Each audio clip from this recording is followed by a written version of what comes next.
Hi, I'm Stephanie and I'm Director of the Insolvency Company. And I'm Gareth. I'm an insolvency practitioner at the Insolvency Company. And we're also husband and wife. Gareth and I set up the Insolvency Company to be a friendly face in the world of insolvency, in the hope that if your business is facing a difficult financial future, you'd come to us at an early stage and potentially we could help you to avoid closure. Today we're going to cover some FAQs and talk a bit more about the world of insolvency.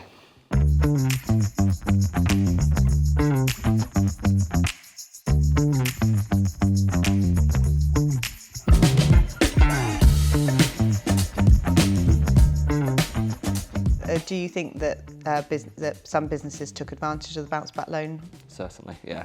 Lots and lots of them did.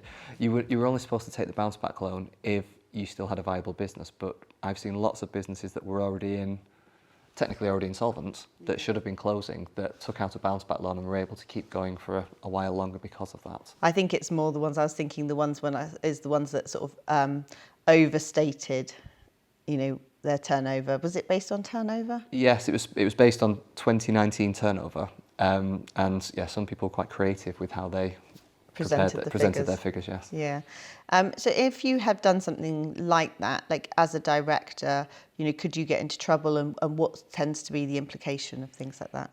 I think if you've done something like that, and it is really common, and a lot of my clients have done something like that, then the best thing to do, because if you've got to go into liquidation anyway, it's going to come out, because there's no avoiding it, is just to have a conversation with us. As long as you can come to some kind of arrangement, and also it depends on what you've used the funds for.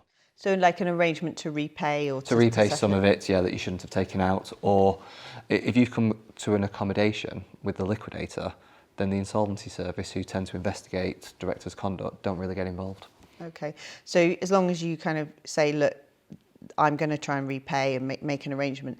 But if, for example, who does the investigations? The insolvency service. So if the insolvency service look into that and they do feel that you took advantage of the scheme, what could the implications be to that individual? So the worst consequence is that you could be banned as a director. Now that tends to be reserved for the most serious cases of misconduct, and they don't have infinite resources, and there are lots and lots of companies out there that they're dealing with, and they're mainly focused on companies that harm consumers. So they've taken millions of deposits from customers deliberately, knowing they couldn't fulfil the orders. Those are the kind of companies they're looking at. But yeah, they do look at bounce back loans and things like that. So yeah, an individual could be banned as a director for, between 2 and 15 years. So to be banned as a director means you can't run your own business, but you could still go into business for somebody else, or you could become an employee. It's not actually the end of the world. No, you could be a sole trader, you could work on a self-employed basis, but you cannot be a director of a company for the period that you're banned for. Okay, so and how about, are there financial penalties sometimes, or? There can be compensation orders. Again, they're not as common, especially not for bounce back loans, but there can be, and sometimes they're put in place, but not always. Okay, so it's sort of the risk is on the business owner. Okay, thank you.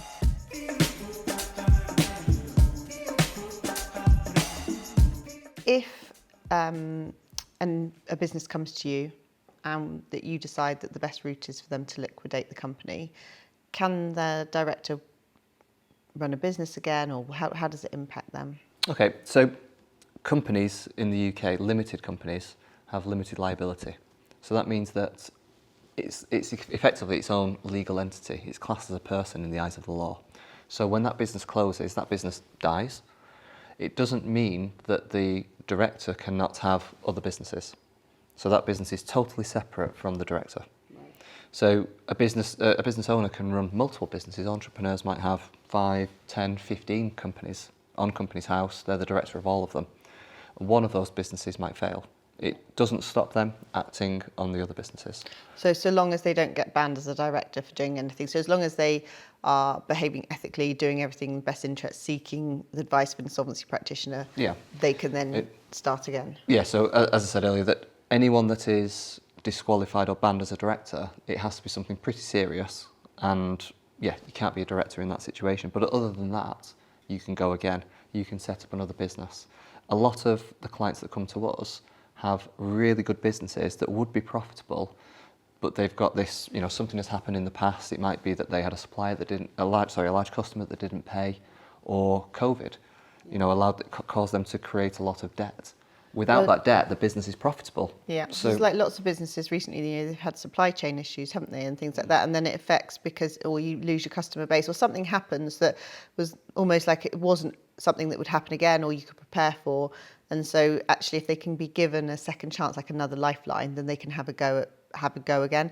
And I've always said this, I think going through a bankruptcy or a business liquidation, like you learn as much as you ever could in like a business degree, because it's actual experience that not many people have.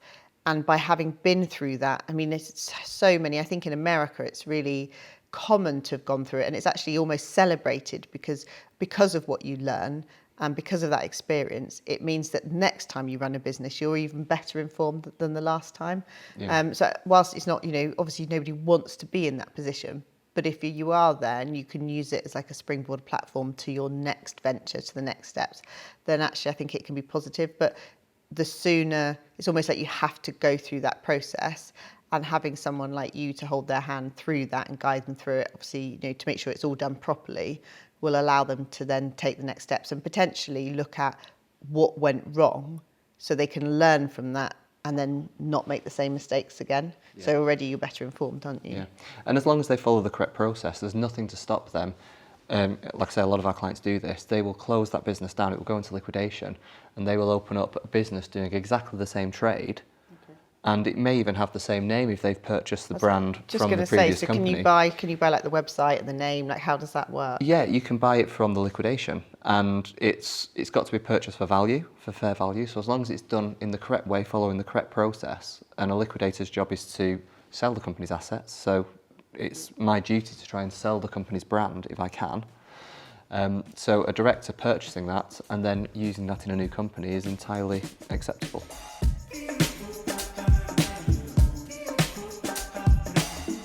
People, they think of insolvency and they don't like it, or they get confused because they're like, well, hold on, that company closed and now they're trading again. Like, how's that happened? Could you just explain that again? I know you just mentioned it there, but just explain, because I think for, a member of the public who maybe doesn't run a business to see, well, that company, I'm sure they went to liquidation the other day, they were in the papers, and then now there they are again. Like, how's that work? Yeah, there is a legal process for a director to follow. So if the company name is the same, so if they've purchased the brand from this company and they want to use it in a new company, they have to, first of all, notify all creditors, and they have to advertise in something called the London Gazette. As long as they follow those steps, they're allowed to then trade using the same company name. They're trading in a new company, it's an entirely new company, but they're just using the brand, it might be the website, the customer list and everything else. And yeah, some creditors get upset with that because they see that they've dropped the debt over here and they've started up again over here. But that's the nature of limited liability companies, and that's why they exist. Because without that, nobody would be able to set up new companies and the economy would grind to a halt. And in reality, because I get it, because the creditors are upset if they haven't been paid, but that business couldn't pay them. So by liquidating and starting again, potentially it gives another chance for the people running the business, potentially the employees, it returning something to the economy rather than just all closure and end. Obviously, it's not ideal, but actually, like you say, if that business, the old business, couldn't afford to pay its debts, there wasn't much. It would have gone into liquidation anyway, and then there wouldn't be the opportunity for the new business to continue. So yes, in some situations it's better to do that.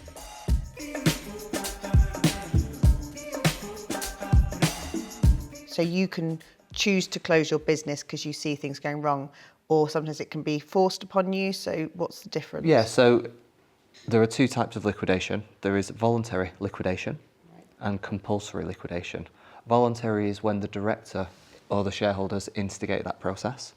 So you've spoken to an insolvency practitioner, you've realised that actually the company cannot continue and it's best to liquidate. That's voluntary because you're choosing to do that. Compulsory is where a creditor, might be the bank, might be a supplier, takes you to court and asks for the company to be wound up. Okay. And that's compulsory. So in your opinion, would it be better to do voluntary than compulsory, or are they both the same? Voluntary is better because you remain in control of the process and the timing, and obviously you get to choose the liquidator, the insolvency practitioner you work with. So you're working with, so again, it's like another thing of like, go and seek that advice early, because then you're in control of the process rather than, okay. If you have any questions, if your business is in difficulties, or you'd just like to know a bit more about insolvency, send your questions to the Insolvency Co.